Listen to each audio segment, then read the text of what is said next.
Alright, we've got Amjed Yamin in the GSRC MX5, so let's do a lap around Spa.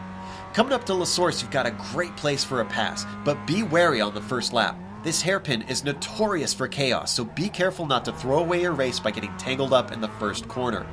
Another important thing to consider is your exit of La Source. You're now plunging down the old pit straight towards Eau Rouge, and you should be on the power for quite a while. Get the car lined up to the right and do your best to minimize your steering input into this incredible uphill climb. Just make sure you don't get a cut course at Rodillion or you'll be losing positions hand over fist down the Kemmel Straight. This is where things will get exciting though. The draft in these MX5s mean you will see two different types of drivers. One will be looking to use the slipstream to overtake all day long, and the other will be lifting and fuel saving to outthink their opponent in the race. However, if you can't make the pass on the straight, the braking in a Lecumbe offers a chance to seal the deal. Keep your head on a swivel though, because your competitor can fight back from the outside on the switchback to the left. From there, you'll swing the car through Malmedy at the highest part of the circuit. Now we fall back downhill into Rivage, and this 180-degree corner can sometimes offer a chance for a sneaky overtake. It's also got some awkward camber, making it easy to understeer. Square off the exit and switch sides quick to get the car set up for the left-hander. This is a corner that invites confidence, maybe a bit too much confidence. Try not to overshoot the exit to avoid a 1X.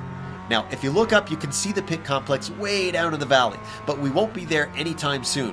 Hold right and then gently coax the car into Pouan. Lose the rear and anyone behind you will be coming in blind and can likely plow into you. Lose the front, and thankfully, you've got a parking lot of paved runoff on the exit to save you. Still, it's important to carry your speed because as we bring the car to the left, you're going to have some decent braking into Fagnes. This isn't that interesting of a chicane, but getting the right line is still important to your lap time. The exit, though, is not a big deal because it's a very short acceleration zone to Stavelot. After all the drop in elevation, you finally reach the lowest point of the circuit. Get the car steady and lined up so that you won't need a lift into Curve of Paul Frere. You'll need every ounce of momentum once again down the backstretch. The little bends throughout means minimizing your inputs will help your speed.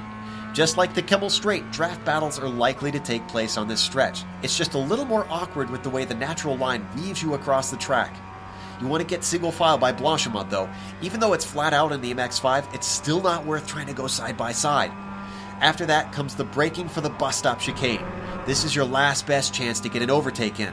Because of the high speeds, a lot of guys fall victim to overshooting it, so even if someone's later than you on the brakes, you can still get the spot back. There's one final spot where you can rack up a 1X, so get yourself a clean exit.